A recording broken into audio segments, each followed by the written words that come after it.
गति प्रदान करें और माननीय गेस्ट का स्वागत करें। माननीय विपिन सर।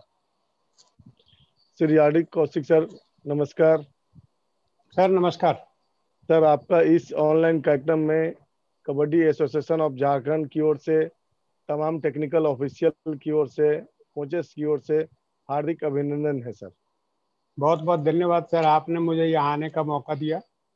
हमारे बीच कबड्डी एसोसिएशन ऑफ झारखंड के प्रेसिडेंट श्री राजीव रंजन मिश्रा जी लाइन पे जुड़े हुए हैं। मैं उनसे अनुरोध करता हूं कि वो दो शब्द कहें। श्री राजीव रंजन मिश्रा जी, अध्यक्ष कबड्डी एसोसिएशन ऑफ झारखंड।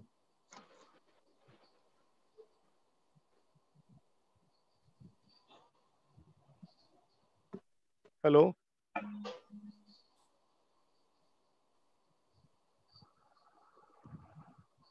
हाँ, मेरी आवाज जा रही है? जी आ रही है। हाँ, सबको धन्यवाद इस कार्यक्रम से जुड़ने के लिए।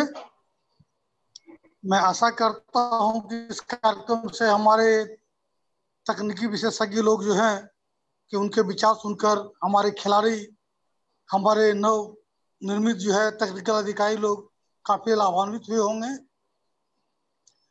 मैं आशा करता हूं कि इस कार्यक्रम को और विस्तार रूप से देने का हम प्रयास करेंगे। हम प्रयास करेंगे कि हम इसके तहत जो है कबड्डी के कुछ तकनीकी पहलुओं को दिखाने का वीडियोग्राफी के जरिए ये भी हम प्रयास करेंगे। अभी सभी लोगों का धन्यवाद। अब हम कौशिक जी को सुनते हैं। मैं विपिन जी के पास वापस जाता हूँ। धन्यवाद। धन्यवाद सर। आपने जो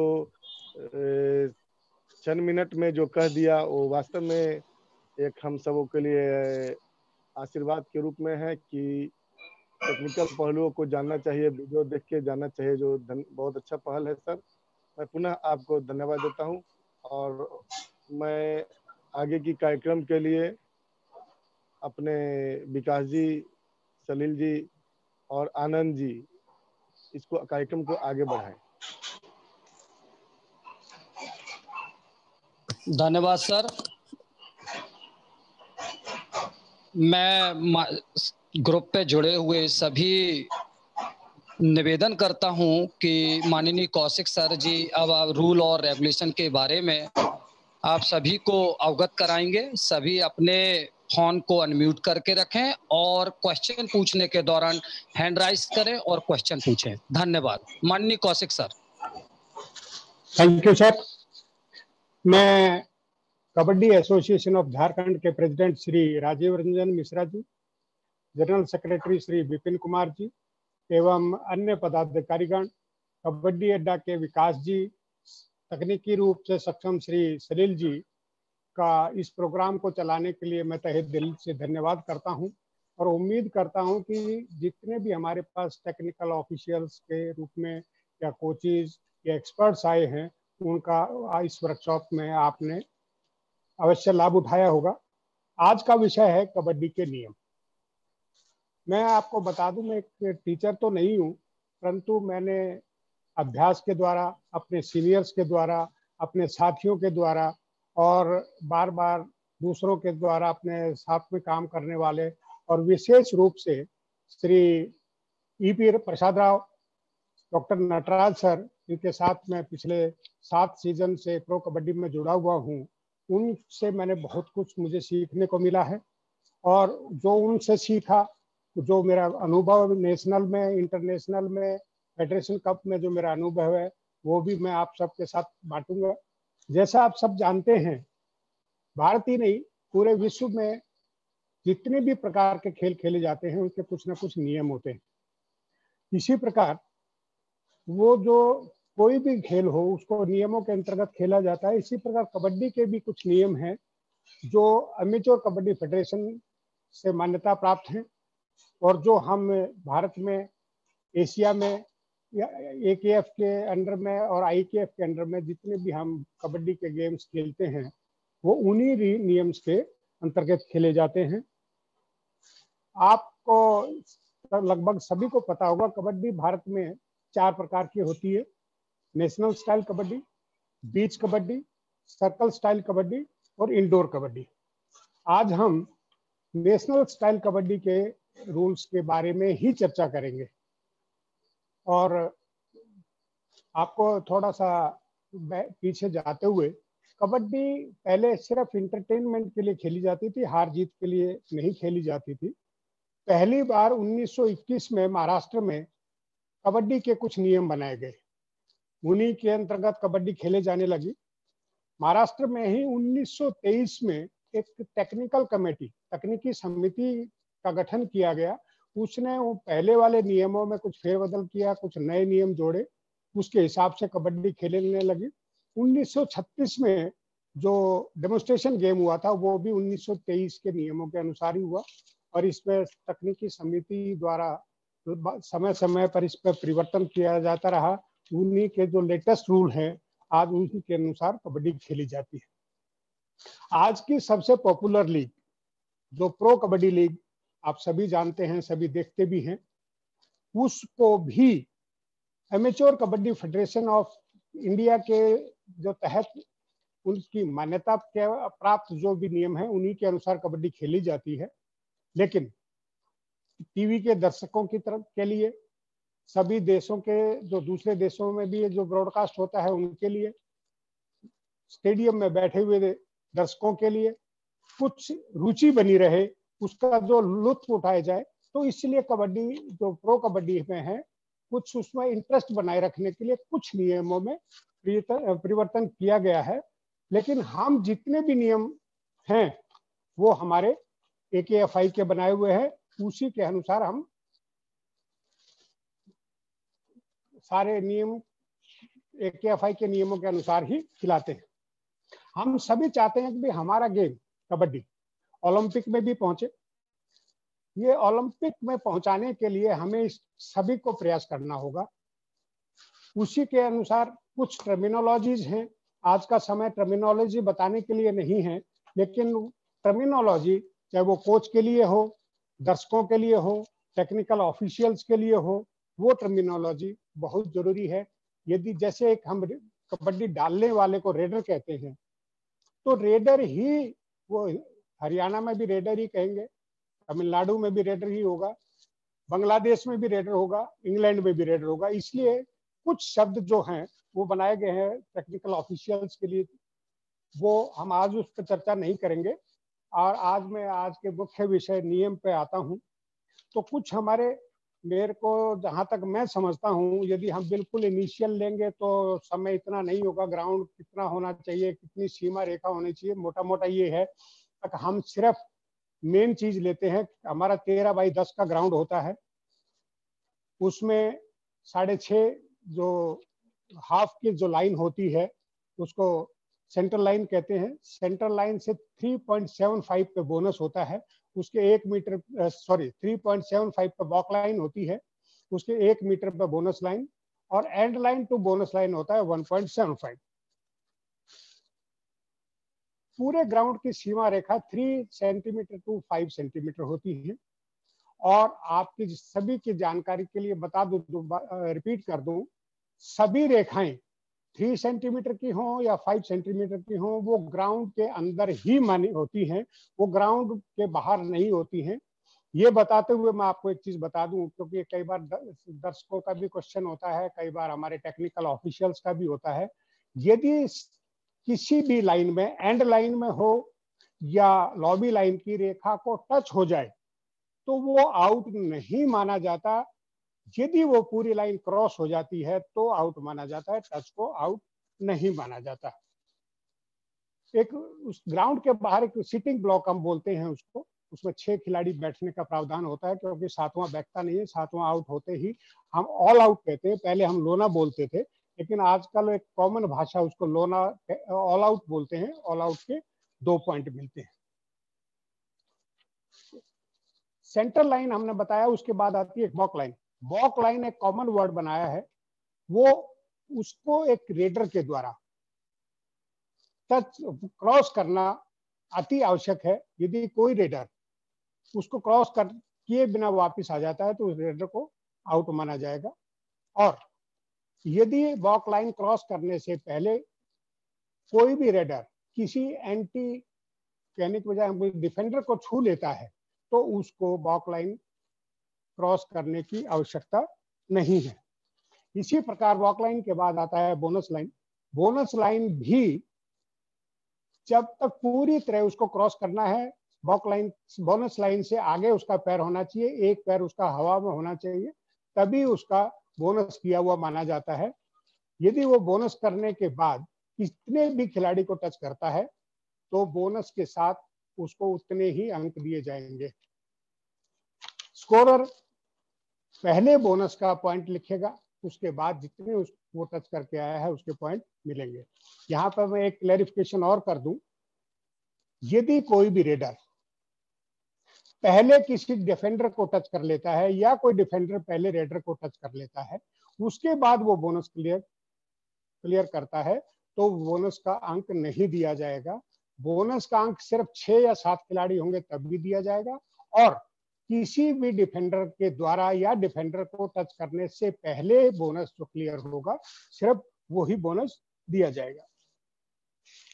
उसके बाद हम आते हैं, एज वगैरह को हम छोड़ देते हैं, वेट को हम छोड़ देते हैं, हम कबड्डी की टर्मिनोलॉजी के ऊपर आते हैं। कैंट एक निर्धारित शब्द है कबड्डी।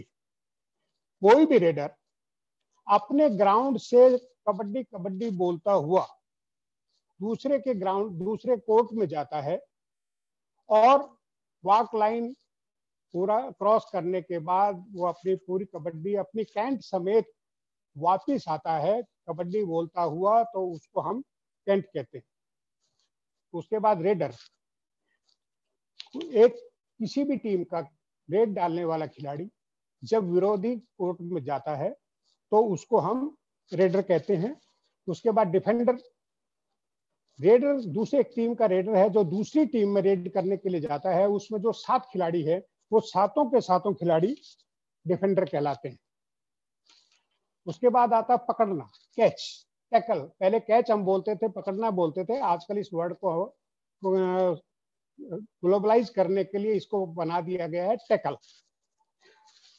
कोई भी डिफेंडर रेडर को पकड़ता है, पकड़ के उसको होल्ड कर लेता है, भले ही वो 30 सेकंड होल्ड करे या वो उसको छोड़ दे, या रेफरी या अंपायर इस स्थिति में समझे ताकि ये कैच से टैकल से छूट नहीं सकता है, वो विसल बजा दे, जब तक उसको पकड़े रखने को उसको हम टैकल कहते हैं। सुरक्षित अपने ग्राउंड में पहुंचना, अपने कोर्ट में पहुंचना। कोई भी रेडर अपने ग्राउंड कोर्ट से रेड शुरू करते हुए वॉक लाइन पार करके अपनी 30 सेकंड के अंदर कबड्डी बोलता हुआ अपने कोर्ट में वापस आ जाता है, तो उसको हम सुरक्षित अपने कोर्ट में पहुंचना कहते हैं। उसके बाद टैग, कोई भी रेडर किसी भी डिफेंडर को टच करता है और वापस आ जाता है तो उसको हम टैग कहते हैं। स्ट्रगल, कोई भी रेडर को डिफेंडर यदि उसको पकड़ने की कोशिश करता है तो उसको हम स्ट्रगल कहते हैं। खाली रेड, कोई भी रेडर अपने ग्राउंड से कबड्डी बोलता हुआ विरोधी के ग्राउंड में वॉक लाइन पार करके अपनी तरफ से पूरे प्रयत्न करता है वो पॉइंट लेने के, परंतु डिफेंडर उसको पॉइंट नहीं लेने देते हैं और वो वापस आ जाता है, ना डिफेंडर का कोई पॉइंट बने या रेडर का भी कोई पॉइंट ना मिले, ऐसी रेड को हम एम्प्टी रेड कहते हैं। उसके बाद आता है प्रोडक्टिव रेड। कोई भी रेडर अपने पाले से शुरू करते हुए, अपने कोर्ट से शुरू करते हुए वॉक लाइन पार करने के बाद इस एक बोनस लाइन, बोनस यदि बोनस भी लेकर आ जाता है तो भी उस रेड को प्रोडक्टिव रेड कहेंगे। यदि बोनस नहीं लेता है, एक या एक से अधिक डिफेंडर को टच करने के बाद वो अपने ग्राउंड में अपने कोर्ट में वापस आता है, तो ऐसी रेड को हम प्रोडक्टिव रेड कहते हैं। परशूट, पहले हम बोलते थे चलती कबड्डी मारना, आज अभी इसका कॉमन एक वर्ड है परशूट।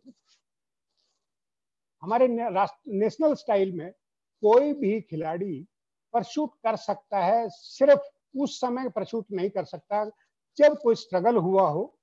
स्ट्रगल के बाद रेडर यदि पॉइंट लेके जाता है तो रेडर को अपने ग्राउंड में जाने का मौका मिलता है। यदि डिफेंडर रेडर को कैच कर लेते हैं तो रेडर को बाहर जाकर अपने सीटिंग ब्लॉक में बैठने का टाइम दिया जाता है, उस समय परशूट का मौका नहीं दिया जाता। तो उसके अलावा कोई एम्प्टी रेड होती है, खाली बोनस लेकर आता है, तो माइनर टैग होता है, तो उस समय कोई भी उस रेडर को परशूट कर सकता है।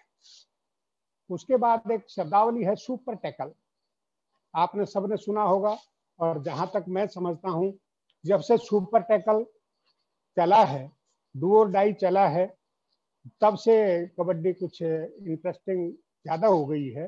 सुपर टैकल यदि 3 खिलाड़ी हैं या 2 खिलाड़ी हैं या 1 खिलाड़ी हैं, रेडर को अपने पाले को में रोकने में सफल हो जाते हैं, तो उस रेड को उसको सुपर टैकल कहते हैं। और उस समय पकड़ने वाली टीम को 2 पॉइंट दिए जाते हैं, लेकिन उसमें यदि प्लेयर आउट हैं तो उसमें आउट प्लेयर एक ही इन होगा, लेकिन उसको पॉइंट सुपर टैकल के 2 पॉइंट मिलेंगे। उसके बाद आता है डू और डाई।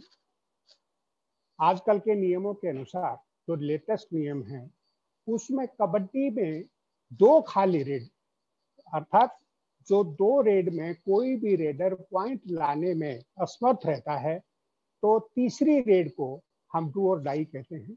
उस रेड में रेडर के द्वारा पॉइंट लाना अति आवश्यक है। यदि वो चाहे डिफेंडर आउट हो जाए या रेडर पॉइंट लेकर आ जाए, तो वो प्रोडक्टिव रेड मानी जाती है। अदरवाइज यदि रेडर किसी भी प्रकार का पॉइंट लेने में सक्षम नहीं होता है, तो उसको हम एम्प्टी रेड बोलते हैं। और डू और डाई रेड में पॉइंट लाना अति आवश्यक है। यदि रेडर पॉइंट नहीं लेकर आता है, तो उस रेडर को आउट करार दिया जाता है।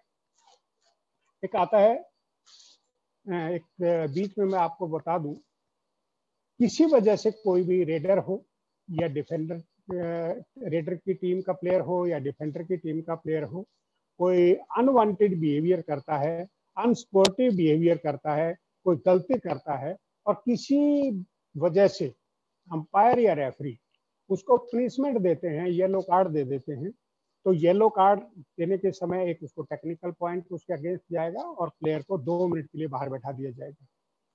और इसी के साथ साथ किसी भी स्थिति में सस्पेंड हुआ प्लेयर टेक्निकली ग्राउंड के अंदर माना जाएगा, और उसके पॉइंट उस टीम के विरोध में लोना होता है।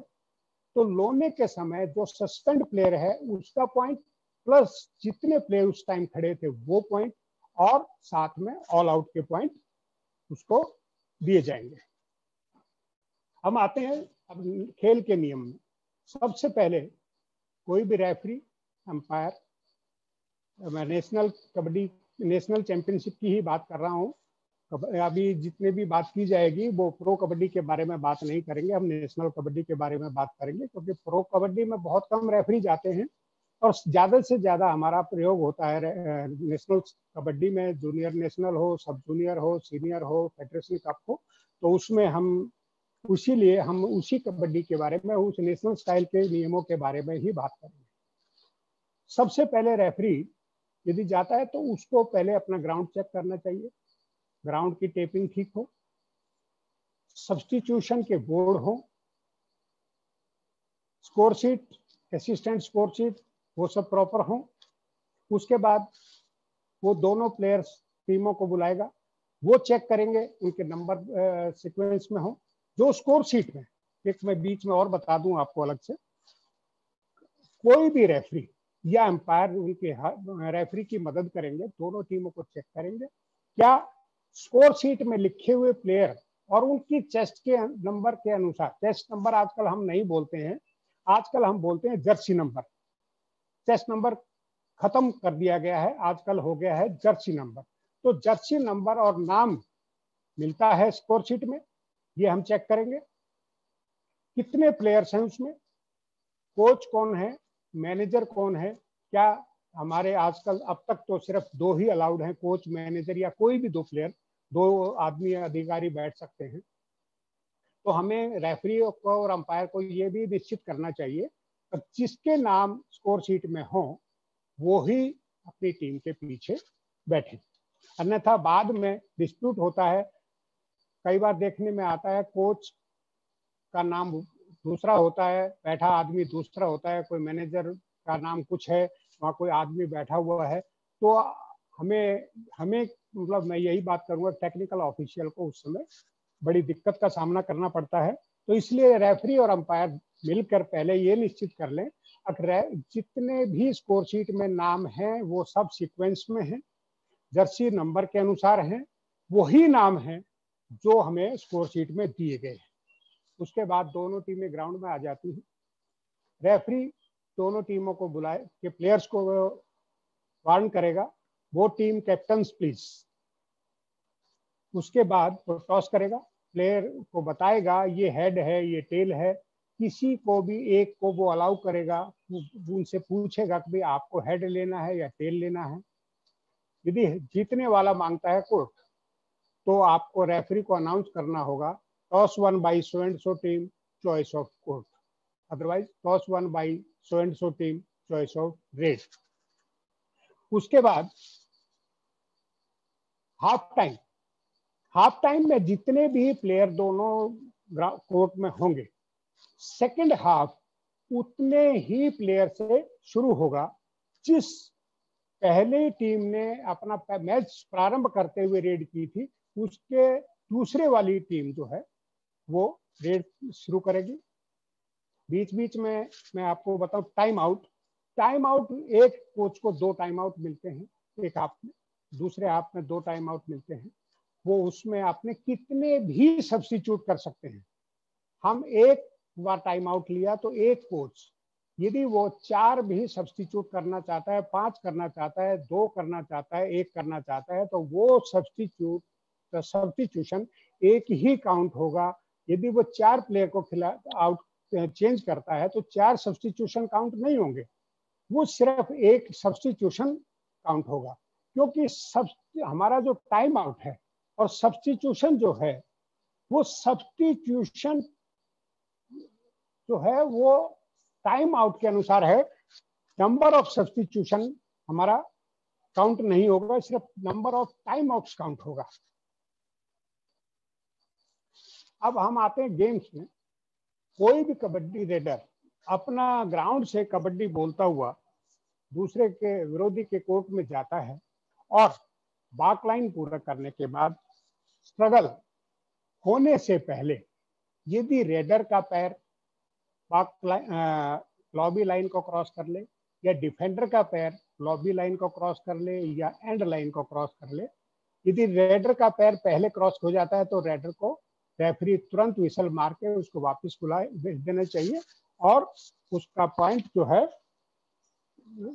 डिफेंडर टीम को मिलेगा।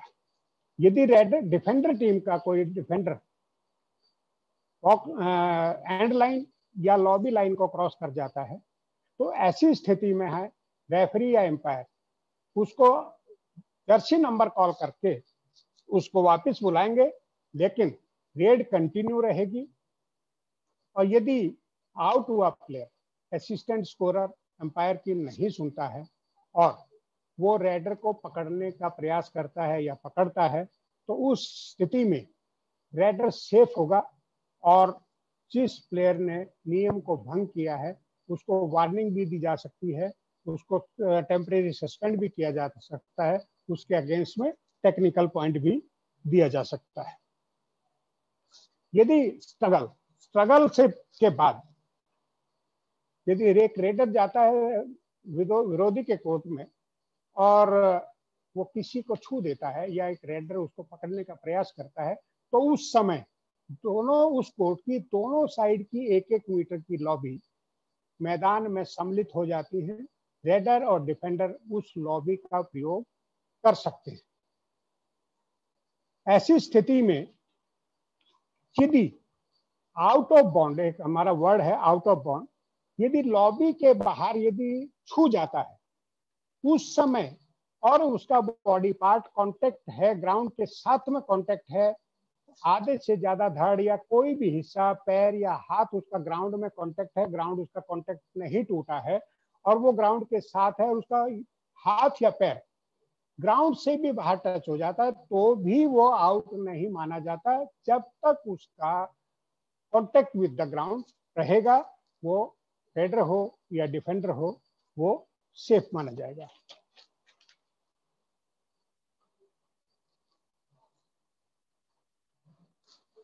रेडर को कम से कम एक बार वॉक लाइन पार करना अति आवश्यक है, जैसे मैंने बताया है। उसके बाद बोनस लाइन यदि वो पार करता है तो उसको पॉइंट मिलेगा, यदि वो पार करता नहीं करता है तो उसको पॉइंट नहीं मिलेगा। बोनस लाइन को बिना क्रॉस किए भी वो विरोधी टीम के डिफेंडर्स को टच करके पॉइंट ले सकता है। स्ट्रगल के बाद या पॉइंट लेने के बाद कोई भी रेडर लॉबी का प्रयोग कर सकता है, अपने ग्राउंड में आने के लिए भी वो प्रयोग कर सकता है। सभी डिफेंडर रेडर्स को कबड्डी स्टार्ट करने से पहले अपने ग्राउंड से ही कबड्डी शुरू करना चाहिए और सुरक्षित आने के लिए जब तक वो कबड्डी बोलता हुआ वॉक लाइन को क्रॉस करने के बाद कबड्डी बोलता हुआ अपने ग्राउंड में आता है तो जब तक उसको कबड्डी जारी रखनी चाहिए। यदि वो भी दूसरे डिफेंडर्स या विरोधी टीम के कोर्ट में सांस तोड़ देता है, कैंट छोड़ देता है, तो ऐसी स्थिति में रेडर को आउट माना जाएगा। अगर डू और डाई रेड, अब हम बात करते हैं डू और डाई रेड की। वो जैसा आप सभी जानते हैं कि आजकल रेड का टाइम फिक्स कर दिया गया है 30 सेकंड। यदि डू और डाई रेड के अंदर कोई भी रेडर कोई भी पॉइंट नहीं बनाता है या पॉइंट कैच हो जाती है उसकी, या 30 सेकंड से अधिक टाइम लेता है दूसरे विरोधी कोर्ट में, तो ऐसी स्थिति में रेडर को आउट घोषित कर दिया जाएगा। यदि एक रेडर विरोधी कोर्ट में जाता है तो उस समय विरोधी टीम के जितने भी डिफेंडर हैं वो रेडर के ग्राउंड को नहीं छू सकते हैं। यदि वो ऐसा करते हैं तो जो चाहे एक ने छुआ हो चाहे एक से अधिक ने छुआ हो, तो ऐसी स्थिति में जितने भी खिलाड़ियों ने रेडर का ग्राउंड छुआ है उतने खिलाड़ियों को आउट माना जाएगा।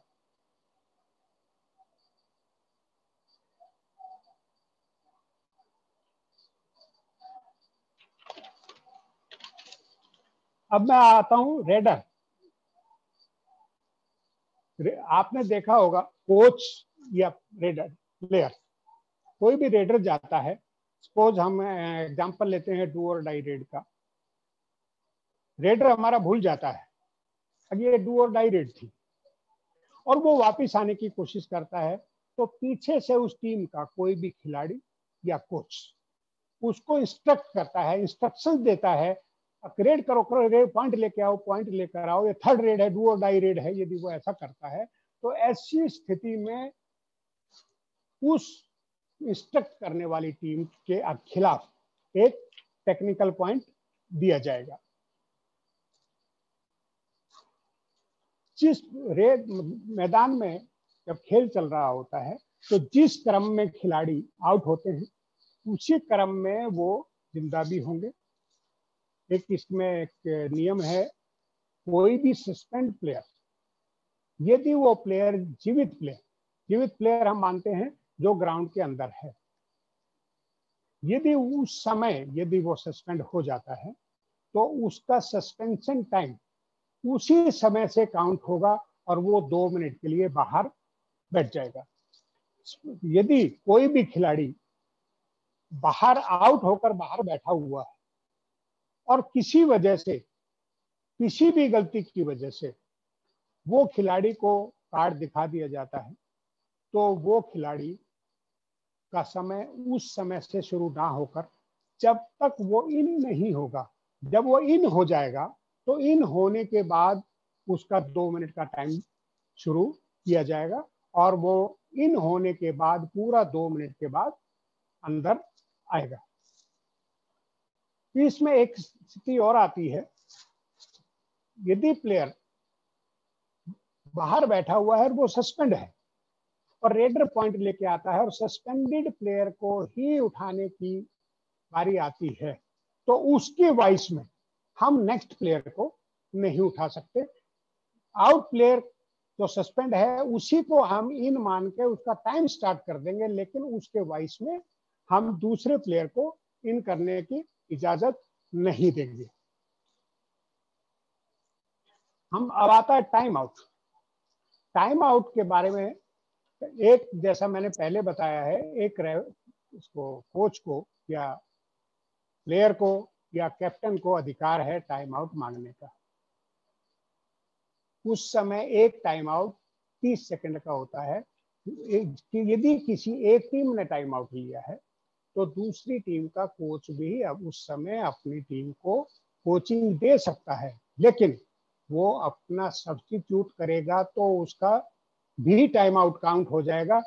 टाइम आउट काउंट जिसने लिया है वो ही टीम सब्स्टिट्यूट कर सकती है। यदि विरोधी टीम भी सब्स्टिट्यूट करती है तो दोनों का टाइम आउट काउंट हो जाएगा। टाइम आउट के समय कई बार क्या होता है, कोच साहब समझा रहे होते हैं, अपनी स्ट्रेटेजी बना रहे होते हैं, गेम में खिलाड़ियों में पसीना आया होता है, गर्मी होती है, पानी की कमी महसूस होता है, तो अननोइंगली, अनजाने में वो एक प्लेयर बाहर पैर रख देता है या बाहर चला जाता है और पानी पी लेता है बिना रेफरी की इजाजत को, तो उस समय उस खिलाड़ी को आउट नहीं माना जाएगा जैसे पहले कर देते थे। अब उस टीम के खिलाफ, जिस टीम का खिलाड़ी बाहर गया है बिना आज्ञा के, बिना परमिशन के, उस टीम के खिलाफ हम एक टेक्निकल पॉइंट देंगे। चोट लगने की स्थिति में यदि किसी खिलाड़ी को चोट लग जाती है तो हम time out, official time out हम ले सकते हैं। ऑफिशियल टाइम आउट के दौरान कोई भी हमारा यदि फिजियो या कोई डॉक्टर अवेलेबल है तो उसकी सहायता ले सकते हैं। यदि वो खिलाड़ी आउट हो जाता है, आउट हुआ है और चोट भी लगी है, तो ऐसी स्थिति में उस खिलाड़ी को दूसरों की मदद से, डॉक्टर की मदद से, मेडिकल स्टाफ की मदद से उसको बाहर लेटा के और हमारे को अपना गेम शुरू कर देना चाहिए। यदि वो प्लेयर इन है तो ऐसी स्थिति में तो कोच को हमें पूछना चाहिए, कैप्टन को हमें पूछना चाहिए, क्या आप इसको चेंज करना चाहते हैं। यदि वो चेंज करने की मंशा जताते हैं तो हमें उनका टाइम आउट देके और उसको चेंज कर देना चाहिए। कई बार ऐसी स्थिति आती है कोच के पास टाइम आउट समाप्त हो जाते हैं और एक हमारा खिलाड़ी इंजर्ड हो जाता है। उस समय रेफरी अपने विवेक से उस खिलाड़ी को चेंज करने की परमिशन दे देगा। परंतु इस स्थिति में यदि वो खिलाड़ी जिसको सब्स्टिट्यूट किया गया है वो खिलाड़ी यदि ठीक हो जाता है और दोबारा खेलने की इच्छा जताता है तो रेफरी उसको परमिशन नहीं देगा, क्योंकि रेफरी द्वारा सब्स्टिट्यूट किया हुआ प्लेयर पूरे टाइम जितना भी समय मैदान का खेल का बचा हुआ है उतने पूरे समय के लिए वो उसको बाहर ही बैठना पड़ेगा। इसलिए ये नियम स्पष्ट है, यदि रेफरी चेंज करता है खिलाड़ी को तो उस समय वो दोबारा अंदर नहीं आ सकता। इसमें एक नियम और भी है, यदि टाई ब्रेक होता है, टाई ब्रेक में कोई प्लेयर सस्पेंड हो जाता है, जबकि हमारा एक संभावनाओं का खेल है, हमारा एक बॉडी कांटेक्ट खेल है, इसमें कभी भी कुछ भी हो सकता है। तो यदि कोई प्लेयर टाई ब्रेक के अंदर सस्पेंड हो जाता है और टाई ब्रेक भी हमारा बराबर हो जाता है, टाई ब्रेक के बाद जो हम गोल्डन रेड खेलेंगे, सस्पेंड हुआ प्लेयर उस टाई ब्रेक के बाद गोल्डन रेड में खेलने का अधिकारी नहीं है और टेक्निकली वो अंदर होने के नाते उसके पॉइंट बोनस पॉइंट के हिसाब से काउंट किए जाएंगे। ये नियम स्पष्ट है। टाई ब्रेक में यदि कोई भी खिलाड़ी सस्पेंड है तो गोल्डन रेड में वो खिलाड़ी बाहर ही बैठेगा, टेक्निकली अंदर होने के नाते उसके पॉइंट बोनस पॉइंट में काउंट किए जाएंगे।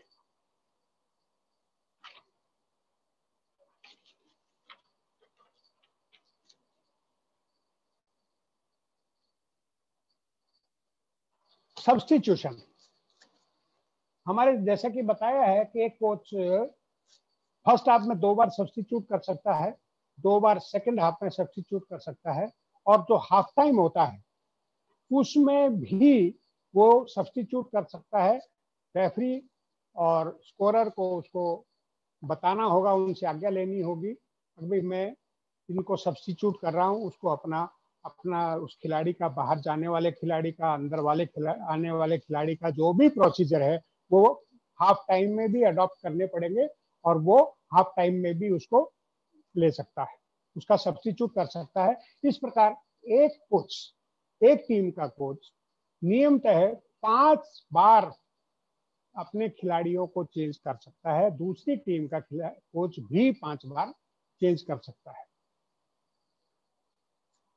बोनस पॉइंट, जैसे मैंने आपको बताया है, बोनस पॉइंट आपको पहले डिटेल में बता दिया है। बाक लाइन के बाद जो 1 मीटर के बाद हमारी जो बोनस लाइन होती है उसको क्रॉस करना जरूरी है। क्रॉस करने के समय दूसरा पैर हवा में होना चाहिए। यदि बोनस लाइन के बीच में यदि उसका पैर एक टच किया रहता है, और यदि वो बोनस लाइन की रेखा से आगे भी पैर रखा रहता है और वो अपना पैर नहीं उठाता है बॉक लाइन और बोनस लाइन के बीच में से, ऐसी स्थिति में उसको बोनस नहीं दिया जाएगा।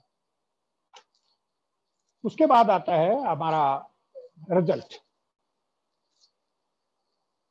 20-5-20 का, जैसे सभी को पता है, सीनियर की बात हो रही है, 20 मिनट का मैच, 5 मिनट का हाफ टाइम, उसके बाद 20 मिनट का मैच होता है। कुल समय में जितने अंक अर्जित किए जाते हैं और उस टाइम में जिस टीम ने अधिक अंक अर्जित किए हैं वो उस टीम को विजेता घोषित किया जाएगा। और लीग मैचेस में यदि दोनों टीमें बराबर रह जाती हैं तो दोनों टीमों को एक एक लीग पॉइंट दे दिया जाएगा। हमारे नेशनल पद्धति के अनुसार विजेता टीम को 2 पॉइंट दिए जाते हैं, बराबर रहने वाली टीम को एक एक पॉइंट दिया जाता है, लूजर टीम को कोई भी पॉइंट नहीं दिया जाता है। नॉकआउट में यदि हमारे मैच बराबर रह जाता है तो उसके नेशनल्स में हम 5 रेड करवाते हैं। दोनों टीमों को रेफरी बताता है कि आप अपने 5 रेड करने वाले खिलाड़ियों के नाम जर्सी नंबर समेत दीजिए। दोनों टीमों के खिलाड़ियों से वो 5 प्लेयर के नाम उनके जर्सी समेत लेता है। उस समय मैदान और रेड उसी की रहेगी जिसने मैच के प्रारंभ होने के समय जिस मैदान में थे, और जिसने रेड पहले डाल ली थी उसी की रेड होगी।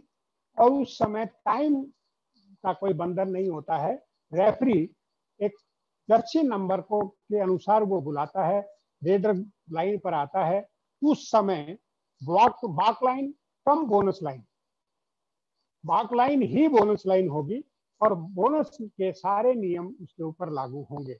नियमतः जैसे टच होने से करने से पहले या होने से पहले बोनस करना जरूरी है। बोनस टच करने के बाद बोनस नहीं ले सकता। बोनस लेने के बाद एज मैनी प्लेयर्स को वो आउट कर सकता है। बारी बारी से रेफरी दोनों टीम के प्लेयर्स को बुलाएगा, दोनों टीम के प्लेयर्स की रेड कराएगा। यदि इसके बाद भी 5 रेड के बाद भी बराबर रह जाता है तो रेफरी दोबारा फ्रेश टॉस करेगा। गोल्डन रेड के लिए दोबारा टॉस करेगा। गोल्डन रेड का ये नियम के अनुसार जो भी कैप्टन या जो भी टीम टॉस जीतती है उस टीम को रेड करना अनिवार्य है। वो टीम रेड करेगी। सपोज वो एक रेडर बोनस करता है, बोनस करने के बाद उसकी कैच हो जाती है या टैकल हो जाता है तो दोनों टीमों को एक एक पॉइंट दे दिया जाएगा। बराबर रहने की स्थिति में विरोधी टीम को भी एक रेड करने का मौका दिया जाएगा। यदि विरोधी टीम अपनी रेड में पॉइंट लेकर आ जाती है तो उस टीम को विजेता घोषित कर दिया जाएगा। यदि उसके कैच हो जाती है तो दूसरी टीम को विजेता घोषित कर दिया जाएगा। यदि वो भी पहले की स्थिति में बोनस करने के बाद उसका रेडर भी टैकल हो जाता है तो दोनों को एक एक पॉइंट दिया जाएगा। ऐसी स्थिति में मैच कंटिन्यू नहीं रहेगा और जो नेक्स्ट सिचुएशन होगी वो टॉस की होगी। ऐसी सिचुएशन में वो टॉस के द्वारा उसका फैसला होगा, जो टॉस जीतेगा वो टीम मैच जीत जाएगी। आज का मेरा जो टॉपिक है, नियम इतने हैं, अब मैं पूरा आज कवर नहीं कर सकता। जैसे मुझे झारखंड कबड्डी एसोसिएशन के सेक्रेटरी श्री विपिन कुमार जी ने और बाकी ने भी मुझे परमिशन दी थी, यदि एक दिन में कंप्लीट नहीं होते हैं तो पूरा भागम भाग मचाने की आवश्यकता नहीं है। आज मैंने तकरीबन सभी नियम को कुछ कुछ छूने की कोशिश की है, अपनी तरफ से समझाने की कोशिश की है। उसके बाद कल का जो हमारा टॉपिक रहेगा वो रहेगा गलती और सजा। इंग्लिश में उसको हम कहेंगे इन्फ्रिंजमेंट एंड पनिशमेंट और टर्मिनोलॉजी। इसके ऊपर हम कल चर्चा करेंगे, क्या क्या हमारी कॉमन टर्मिनोलॉजी, टेक्निकल ऑफिशियल्स की टर्मिनोलॉजी क्या क्या बनी है, जो हमारे पूरे इंडिया में लागू है, एशिया में लागू है, विश्व में लागू करने जा रहे हैं सभी विश्व में। जैसे कि पहले बताया है, अभी कबड्डी को हमें ऊपर ले जाना है तो सब टर्मिनोलॉजी या सबकी भाषा सिग्नल एक ही होना चाहिए। तो कल हम चर्चा करेंगे punishment and infringement and punishment and terminology पर। अभी आज का मेरा टॉपिक यही मैं समाप्त करता हूं और सभी से एक मेरा अनुरोध है, जो आज हमारा टॉपिक था रूल्स एंड रेगुलेशंस, सिर्फ इसी से जुड़े हुए प्रश्न पूछें। यदि आप मेरे से पूछेंगे डाइट क्या लें, एक्सरसाइज क्या करें, तो मैं रिक्वेस्ट करता हूं, ये आपके प्रश्नों के उत्तर देने में समर्थ नहीं होऊंगा। इसलिए मेरा अनुरोध सभी से यही है, आप आज के टॉपिक के अनुसार ही प्रश्न पूछें। धन्यवाद। Vikas ji. Thank you sir. आप में से किसी को भी अगर कुछ सवाल पूछना हो, टेक्निकल सवाल, तो काइंडली आप लोग पूछें। अजय कुमार, आप कुछ पूछना चाहते थे? अजय। हेलो जी हेलो नमस्कार जी, बताइए। हाँ अजय जी बताइए। हेलो सर, नमस्कार। नमस्कार। हेलो। हाँ, हम सुन पा रहे हैं आपको, आप प्रश्न आवाज आ रही पूछिए। है? Hello Ajay ji hello. आपकी आवाज आ रही है, बोलिए। हेलो विजय जी, हम सुन पा रहे हैं आपको, आप अपना प्रश्न पूछें। हेलो। सीताराम जी, आप कुछ पूछना चाहते हैं?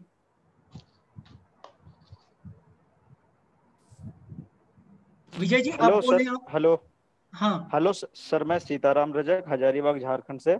जी। जी सीताराम जी बताइए। सर, मुझे पूछना है कि टेक्निकल पॉइंट अगर रेड के दौरान होता है तो उससे प्रोडक्टिव रेड माना जाएगा या नहीं? नहीं, अच्छा, एक और क्लियर क्वेश्चन है सर मैं मेरा। ऐसे बता दूं कि आपको मैंने जैसे पहले ही बताया, इन्फ्रिंजमेंट एंड पेनल्टीज के लिए बारे में हम कल चर्चा करेंगे। फिर भी आपने क्वेश्चन पूछा है तो हम प्रोडक्टिव रेड उसको मानेंगे जो रेडर के द्वारा पॉइंट अर्जित किया गया है, वो उस पॉइंट के आधार पे ही हम प्रोडक्टिव रेड मानेंगे। यदि उस रेड में technical point in favour of raider जाता है तो उस समय टेक्निकल पॉइंट तो उनको रेडर की टीम को मिलेगा, लेकिन उस रेडर को भी आउट घोषित किया जाएगा। ओके सर, मेरा दूसरा सवाल है सर। ड्यूरिंग द सब्स्टिट्यूशन जी कोच क्या कोचिंग दे सकते हैं टीम को? देखिए, हम नेशनल की आज बात किया है, हमने नेशनल कबड्डी के नियम के ऊपर चर्चा की है। 30 सेकंड जो कोच का समय है, उस समय वो सब्स्टिट्यूट भी कर सकता है, अपनी टीम को कोच भी कर सकता है। ओके सर, क्योंकि आज हमने प्रो कबड्डी के कुछ नियम अलग हैं, उसका हम कल चर्चा करेंगे। आज हमने टोटली नेशनल स्टाइल कबड्डी, जो हमारी नेशनल्स होते हैं, उनके ऊपर चर्चा की है। उस समय अलग से कोचिंग का टाइम नहीं मिलता है, इसलिए 30 सेकंड का जो समय मिलता है उसमें टीम कोच कोचिंग भी कर सकता है और अपने प्लेयर को सब्स्टिट्यूट भी कर सकता है। अनिल यादव, अनिल जी आप कुछ पूछना चाहते हैं? जी जी, good evening sir. Good evening Anil ji, बताइए। जी सर, कोटा राजस्थान से बोल रहा हूँ मैं। मेरा क्वेश्चन था कि जब खिलाड़ी सस्पेंड होता है दो जी मिनट के लिए। जी हेलो। हाँ बताइए, मैं सुन रहा हूँ। हाँ, तो उस कंडीशन में रेड देने आता है और दो खिलाड़ी हैं, दोनों जी आउट हो जाते हैं, तो उस जी कंडीशन में सस्पेंड को भी अंदर माना जाएगा? 2+2, दो लोना दो खिलाड़ी आउट, तो इसमें 5 पॉइंट जाएंगे, एक सुपर टेकल 5 जाएंगे या 4 आएंगे? देखिए, आपने अपना आंसर खुद दिया है। हाँ, एक प्लेयर, दो प्लेयर अंदर हैं, एक प्लेयर सस्पेंड है। सस्पेंड हो रहा है। सस्पेंड पहले से है या उसी समय रेड के समय नहीं, से? पहले से ही बाहर चल रहा है, 2 मिनट का पहले से सस्पेंशन चल। बाहर है तो उसका टेक्निकल पॉइंट पहले दिया जा चुका है, अच्छा उसका कोई काउंट होगा नहीं।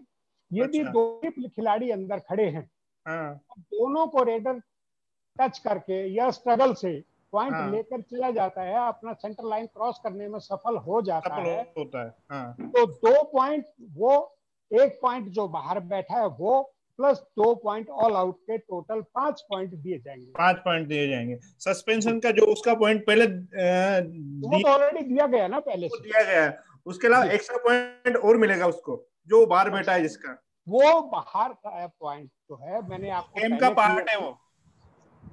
मैंने जी। आपको पहले बताया था, वो टेक्निकली कोई भी सस्पेंड प्लेयर हम्म। यदि जिंदा रहते हुए सस्पेंड होता है तो वो हाँ, टेक्निकली इन काउंट होता है। विन इसमें काउंट दो होता है। सिचुएशन है, जी यदि जी। जिंदा रहते हुए टेक्निकल वो सस्पेंड हाँ होता है तो टेक्निकली इन है, हाँ आउट प्लेयर सस्पेंड होता है तो हाँ, तो उस समय टेक्निकली इन काउंट नहीं होगा। वो नहीं होगा, वो तो आउट है ऑलरेडी। जी, जी जी, तो इस थैंक यू सर। समय जो भी टेक्निकली पॉइंट बैठा हुआ है, इन प्लेयर सस्पेंड होकर बाहर बैठा है तो वो टेक्निकली इन ग्राउंड में होगा, और उसके पॉइंट जो होंगे आउट के, वो लोना के समय काउंट होंगे। आपकी स्थिति के अनुसार दो वो रेडर थे, एक 2 पॉइंट वो, एक जो टेक्निकली इन प्लेयर था 1 पॉइंट वो, 2 पॉइंट लोना ऑल आउट के, टोटल उस स्थिति में 5 पॉइंट दिए जाएंगे। नमस्ते सर, मैं अरुण बिहार से बोल रहा हूँ सर। नमस्ते। जी अरुण, हेलो जी अरुण जी बताइए। सर, नमस्ते सर। मेरा नमस्ते। सवाल, शुरू में आपने कहा जो बता रहे थे आप, जैसे खिलाड़ी सस्पेंड हुआ सर, बताइए, बोलिए बोलिए। खिलाड़ी ने को सस्पेंड किया गया, उसके बाद 1.5 मिनट बचता है और मध्यांतर हो गया, हाफ टाइम हो गया, तो वो खिलाड़ी सस्पेंड ही रहेगा, फिर हाफ टाइम के बाद उसको इन कराया जाएगा? देखिए अरुण जी, पहली बात तो ये, मैंने मध्यांतर की और सस्पेंड प्लेयर की आज कोई बात अभी की नहीं थी। यदि फिर भी आपने क्वेश्चन पूछा है तो सर हमारे नियम के अनुसार सस्पेंडेड प्लेयर को इन रहते हुए 2 मिनट बाहर बैठना पड़ेगा, और जो उस 5 मिनट हाफ टाइम का है वो सर प्लेइंग टाइम नहीं है, वो सर प्लेइंग टाइम नहीं है। सस्पेंडेड प्लेयर को प्लेइंग टाइम में 2 मिनट बाहर बैठना पड़ेगा, और वो 5 मिनट जो हाफ टाइम का है वो प्लेइंग टाइम नहीं है, इसलिए आधा मिनट वो पहले व्यतीत करेगा, 1.5 मिनट वो सेकंड हाफ शुरू होने के बाद व्यतीत करेगा, टोटल 2 मिनट होने के बाद ही वो अंदर आ सकता है। Okay, thank you sir. दूसरा सवाल मेरा ये, जो SGFI का गेम होता है सर, जो AKFI का रूल्स है, SGFI में उस रूल को कहीं भी लागू नहीं किया जाता है और उसको माना नहीं दिया, आखिर क्यों? देखिए अरुण जी, ये मेरे टॉपिक से बाहर का मामला है सर। हमारे हिंदुस्तान में भी कोई NKF बनी हुई है, कोई AKFI बनी है, कोई अपने घर घर की आजकल कुकुरमुतों की तरह फेडरेशन लोगों ने बना ली है। कौन कौन से नियम को मानता है, कौन कौन से नियम को नहीं मानता है, यहाँ चर्चा करना व्यर्थ है। यहाँ हम amateur kabaddi federation of India की चर्चा कर रहे हैं, सर जी, उसी के नियम की नमस्कार चर्चा कर सर रहे जी, हैं, उसी की बात करेंगे हम। नमस्कार सर जी, सर नमस्ते, सर नमस्ते, नमस्ते सर नमस्ते नमस्ते सर जी, नमस्ते सर नमस्ते। आप अपना प्रश्न पूछें। मैं महाराष्ट्र, सर जी जी सर जी नमस्ते, दत्ता जिंजोड़े बात कर रहे हैं, पूना महाराष्ट्र से। अरे दत्ता जी, पूना में कैसा है? पूना में सब ठीक ठाक है? ठीक है सर, ठीक है। मेरा ये प्रश्न है कि जी बोलिए। एक मैच के अंदर दोनों टीम का स्कोर बराबर हो गए है जी, बराबर होने के बाद वो मैच 5 रीड में चला जाता है। जी, फाइनल में चला जाने के बाद फाइनल का मैच स्टार्ट होता है, अपन दोनों टीम के पास खिलाड़ी का नाम और चेस नंबर लेके जी, उसके बाद समझो कि किसी को रेफरी ने येलो कार्ड दिखाया 2 मिनट के लिए और वो खिलाड़ी का रीडिंग के लिए नंबर आया, तो उसके बदले हम क्या कहते हैं? देखिए, इसमें AKFI में मेरी 2 दिन पहले भी इसके बारे में राव साहब से भी चर्चा हुई, नटराज सर से भी चर्चा हुई। उनसे चर्चा करने के बाद ये निचोड़ निकला है कि ये कहीं भी लिखित में नियम के अनुसार ये नहीं है। हो सकता है कभी ऐसी सिचुएशन नहीं आई होगी, कभी नियम में नहीं लिखा गया, नियम में क्लियर नहीं किया गया है, ये अगली टेक्निकल मीटिंग में आ जाएगा। लेकिन अभी जो बताया गया, अभी इस स्थिति में कोई भी हमारी कबड्डी की जो हमारी गीता है, हमारी जो रूल बुक है, हम उसको अपनी कबड्डी की गीता कहते हैं। उस गीता में लिखा हुआ है सस्पेंडेड प्लेयर नहीं खेल सकता। यदि वो सस्पेंडेड प्लेयर अपनी बारी से पहले सस्पेंड हो जाता है तो हम उसको रेड नहीं देंगे, और रेड का सीक्वेंस बदलने का अधिकार भी रेफरी को नहीं है। ऐसी स्थिति में यदि रेडर की रेड आती है तो अपोनेंट टीम को 1 पॉइंट दे दिया जाएगा और उसको रेड नहीं दी जाएगी यदि वो सस्पेंड है तो। जी दत्ता जी। सर एक सवाल YouTube में पूछा गया है सर, ये सवाल पूछा गया है सर सब्स्टिट्यूशन से रिलेटेड, कि मान लीजिए सर एक प्लेयर इंजर्ड होता है और जो हमारे रेफरी हैं वो ऑफिशियल टाइम आउट लेते हैं, उस समय तो चेंज किया जाएगा इंजर्ड प्लेयर को, सब्स्टिट्यूशन किया जा रहा है, लेकिन उनके कोच किसी दूसरे प्लेयर को भी सब्स्टिट्यूट करना चाहते हैं उस समय, तो अलाउड होगा कि नहीं होगा? नहीं होगा, वो सिर्फ क्योंकि देखिए उसमें 2 स्थिति है, मैं आपको बता दूं।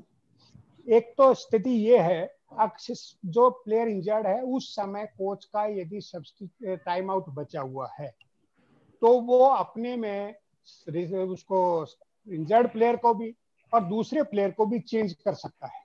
यदि कोच का टाइम आउट नहीं बचा हुआ उस समय रेफरी को अपने विवेक से इंजर्ड प्लेयर को चेंज करना है। ऐसी स्थिति में सिर्फ और सिर्फ इंजर्ड प्लेयर चेंज होगा, दूसरा प्लेयर को चेंज करने की अनुमति नहीं होगी। हेलो जी। हेलो सर, मैं तिलकराम साउथ जमशेदपुर झारखंड से बोल रहा हूँ। जी तिलकराम जी बोलिए। सर 2 क्वेश्चन हमारा। एक क्वेश्चन है सर, जब 6 प्लेयर रहता है जी, हेलो, जब 6 प्लेयर रहता है उस समय एक प्लेयर को सस्पेंड किया जाता है जी। उसके बाद जब रेडर जाता है तो क्या बोनस अलाउ होगा? जी, जैसे मैं बार बार आपको कई बार कहा है, यदि जिंदा प्लेयर मींस प्लेयर ग्राउंड के अंदर था उस समय सस्पेंड किया गया है तो वो प्लेयर टेक्निकली इन काउंट होगा, और यदि वो बाहर बैठा दिया जाता है तो सस्पेंड करने के बाद तो उस समय टेक्निकली वो इन है। ग्राउंड में फिजिकली 5 प्लेयर हैं लेकिन टेक्निकली 6 प्लेयर हैं, उस समय बोनस अंक दिया जाएगा। समझ में आया सर? हेलो कृष्ण यादव जी, आप कुछ पूछना चाहते हैं? जी नमस्कार कौशिक सर, मैं कृष्ण यादव बोल रहा हूँ। हाँ यादव जी बताइए। सर मेरा सवाल यह है कि आज आपने बताया कि नेशनल के नियमों की बात हो रही है, तो नेशनल में नियम था कि हेलो शूट प्रोडक्टिव रेड है, यदि सिंपल है वो पॉइंट लेकर तो उसमें शूट किया जा सकता है, तो क्या अभी भी वो नियम है? आपकी आवाज साफ नहीं आ रही है यादव जी। मुझे आपका पूरी तरह क्वेश्चन सुनने में नहीं आया क्योंकि आज की आवाज में कुछ डिस्टरबेंस थी। कृपया आप अपना क्वेश्चन दोबारा रिपीट कर दीजिए। यादव जी अपना क्वेश्चन दोबारा रिपीट कीजिए, मैं ठीक से सुन नहीं पाया उसको। सर नेटवर्क में शायद कुछ इशू है, हम दूसरा प्रश्न तब तक ले लेते हैं। जी सिमरत गायकवाड़, आप कुछ पूछना चाहते हैं? हाँ जी, मैं ये पूछना चाहती हूँ कि जैसे सर ने बताया था कि जो प्लेयर टेम्पररी सस्पेंड होता है तो वो जब रिवाइव होने का टाइम आता है तो उसका 2 मिनट खत्म नहीं हुआ तो वो रिवाइव नहीं होता है, लेकिन उस तरह रिवाइव नहीं हुआ, उसके बाद नेक्स्ट प्लेयर भी रिवाइव नहीं हुआ, लेकिन अगर फिर दोबारा रिवाइव प्लेयर होने की टाइम आता है, जब तक उसका 2 मिनट खत्म नहीं हुआ, उस टाइम नेक्स्ट प्लेयर रिवाइव होता है कि नहीं होता है? हाँ, यदि पहली बार में, सिर्फ पहली स्थिति में, मैंने आपने जैसे बताया, पहली स्थिति में 2 प्लेयर बाहर बैठे हैं, पहला प्लेयर सस्पेंडेड प्लेयर का नंबर आता है, उस स्थिति में सस्पेंडेड प्लेयर रिवाइव होके अंदर नहीं आएगा।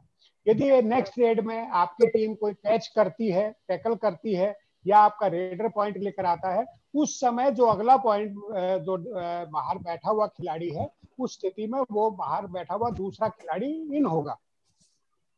हेलो हेलो, हाँ ये बताइए। हेलो, हाँ, अपना प्रश्न पूछिए।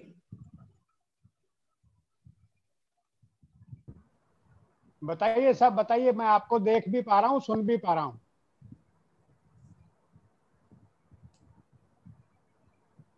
देख तो पा रहा हूँ लेकिन आपकी आवाज नहीं आ रही है। सर कोई प्लेयर आउट है, इंटरवल हो जाता है, तो इंटरवल में क्या चेंज हो सकता है, सब्स्टिट्यूशन हो सकता है? Out player, suspended player, interval हो या रनिंग मैच हो, आउट प्लेयर और सस्पेंडेड प्लेयर का सब्स्टिट्यूशन अलाउड नहीं है।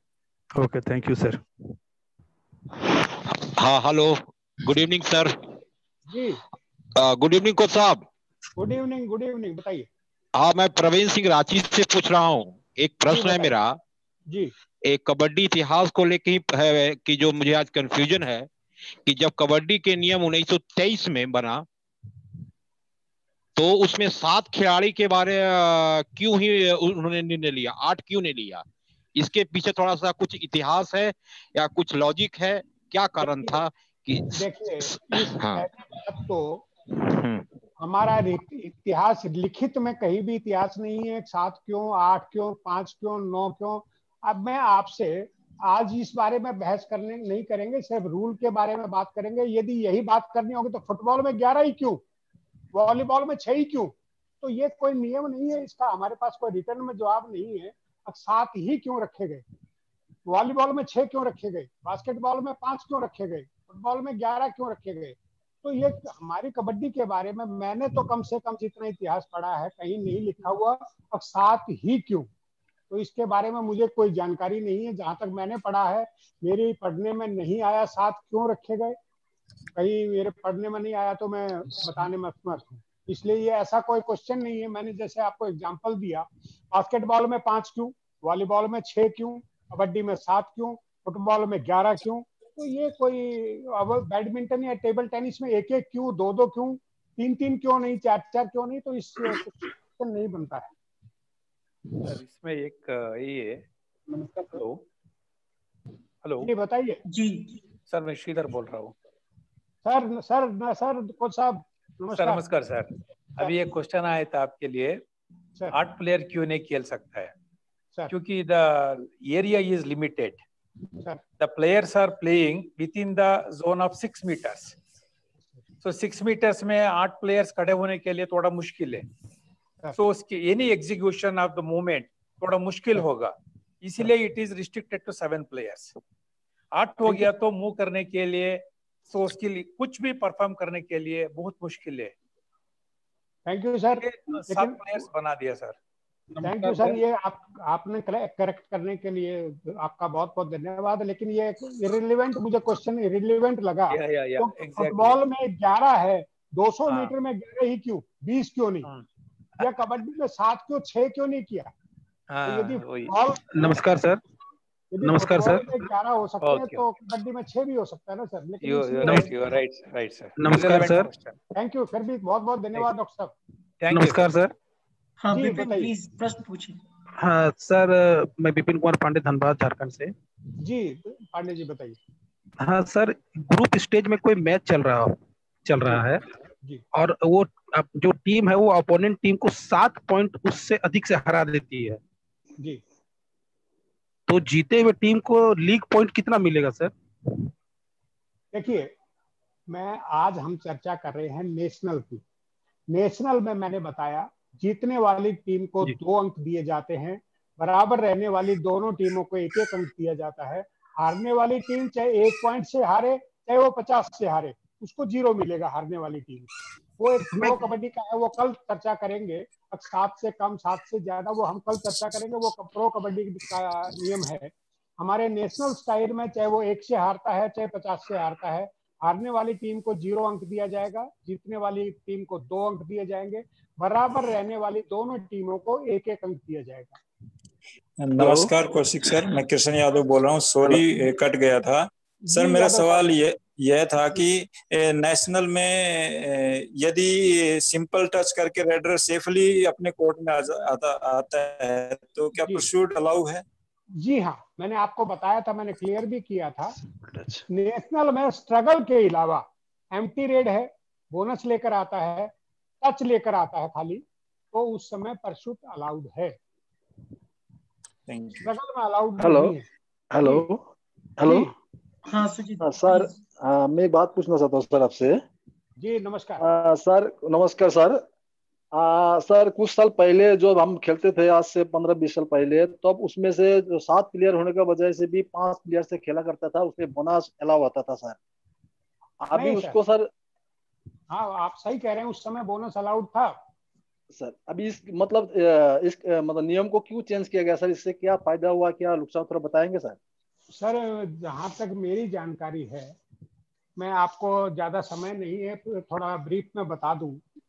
कबड्डी उस समय जब आप खेलते थे 15 साल पहले, मैं उस समय खिलाता था। कबड्डी का 5 खिलाड़ी से क्या था, बोनस नहीं ले सकते थे। 5 खिलाड़ी का डिफेंस अच्छा होता है, उसमें बोनस नहीं होता था। डिफेंस अच्छा होने के नाते रेडर पॉइंट नहीं लेके आ जाता था। आपको याद भी होगा जब आप खेलते थे तो गेम इतना डल हो गया था, ना इस खेल को दर्शक मिलते थे, ना किसी का इंटरेस्ट रह गया था। इसलिए गेम वो ही सरवाइव कर सकता है, गेम वो ही जिंदा रह सकता है जिसमें दर्शकों का इंटरेस्ट हो। इसलिए दर्शकों के इंटरेस्ट बनाए रखने के लिए, गेम को सुरुचिपूर्ण बनाने के लिए, संघर्षपूर्ण बनाने के लिए उस नियम को बदला। 2 और डाई लेकर आए, 30 सेकंड्स लेकर आए, विभिन्न नियम, अलग अलग नियम बदले ताकि हमारा गेम इंटरेस्टिंग बना रहे। इसलिए नियम बदले जाते, गेम को ज्यादा से ज्यादा इंटरेस्टिंग बनाए रखने के लिए गेमों के नियमों में परिवर्तन किया जाता है। वो नियम का परिवर्तन उसमें भी इसलिए किया गया कि उस नियम के रहते हुए गेम हमारा बिल्कुल डल हो गया था। मनीष आप कुछ पूछना चाहते हैं? मनीष जी सर। कौशिक सर नमस्कार। नमस्कार मनीष जी। सर मैं ये पूछना चाह रहा हूँ, एक सिचुएशन बनती है with in 5 second red start नहीं करता है जी, और एक सिचुएशन बनती है सर लेट स्टार्ट करता है जी, तो इन कंडीशन में हम क्या डिसीजन देंगे सर? देखिए, विद इन 5 सेकंड नहीं स्टार्ट करता है या लेट स्टार्ट करता है, यदि वो 5 सेकंड के बाद करता है तो दोनों का डेफिनेशन एक ही हो गया। लेट करता है या 5 सेकंड के बाद करता है, दोनों का डेफिनेशन एक ही है। हम उसको लेट स्टार्ट बोलते हैं उसको। लेट 5 सेकंड होने के बाद स्टार्ट करता है तो लेट काउंट हो गया वो, और ऐसी स्थिति में उस खिलाड़ी के टीम के अगेंस्ट एक टेक्निकल पॉइंट दिया जाएगा, लेकिन रेड का चांस उसी टीम का रहेगा जिसने रेड स्टार्ट करने किया है। रेड का चांस उसी टीम का रहेगा, लेकिन विरोधी टीम को एक टेक्निकल पॉइंट दे दिया जाएगा। Okay, thank you. जल्दी बोले, खत्म हो गया। हेलो जी सर, नमस्कार सर। हेलो नमस्कार सर, यहाँ फेसबुक में भी लाइव चल रहा है तो फेसबुक में भी क्वेश्चन आए हैं। ये अजय जी हैं, उत्तर प्रदेश से, पूछे हैं कि कबड्डी में फाउल्स कैसे कैसे होते हैं, इसके बारे में थोड़ी जानकारी दें सर।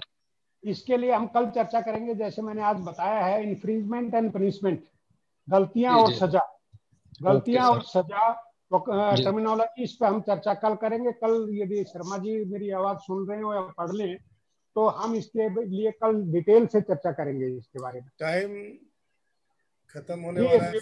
टाइम हो गया है तो अनुमति दीजिए सर। कौशिक सर अनुमति दीजिए।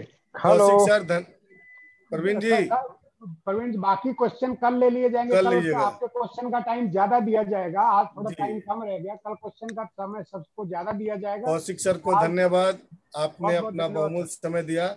मैं सभी जितने टेक्निकल ऑफिशियल और कोच जुड़े हुए, मैं बताना चाहता हूं कि कल पुनः इनका सेशन है और कल जरूरत पड़ेगा तो थोड़ा सेशन हम लोग अधिक बढ़ा भी देंगे।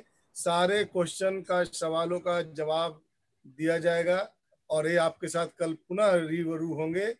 और मैं एक चीज को विनती करना चाहता हूँ सभी टेक्निकल ऑफिशियल से, कृपया जब आप वीडियो में रहें तो कृपया आप टेबल पर बैठे, सो के कोई आदमी खेल का आनंद न ले, क्योंकि अच्छा नहीं लगता है। पूरे देश में जा रहा है, आप बिस्तर में लेटे हुए हैं, जब आपको सुनना है तो बिस्तर में लेटने का क्या मकसद है? बोलने वाला बिस्तर में नहीं लेट पा रहा है, जिसको बोलना है हम सुन रहे हैं तो बिस्तर में लेट रहे हैं, ऐसा क्या है? इससे बैड हैबिट है सर। स्पोर्ट्समैन को शोभा नहीं देती है। आप सभी कृपया करके मैं आपसे विनती करता हूं कि आप चेयर में बैठेंगे, ढंग से बैठेंगे और सवाल जवाब कल पुनः कीजिए और पूरा कबड्डी से आनंद लीजिए। मैं धन्यवाद सभी का, पुनः कौशिक सर को भी धन्यवाद, विकास जी का धन्यवाद, और जितने भी हमारे कबड्डी एसोसिएशन झारखंड के जितने भी पदाधिकारी लगे हुए इस ऑनलाइन प्रशिक्षण में सभी का पुनः धन्यवाद। धन्यवाद थैंक यू सर, बहुत बहुत धन्यवाद सर, बहुत बहुत धन्यवाद। धन्यवाद सर, धन्यवाद। Thank you coach sir, thank you. Thank you sir.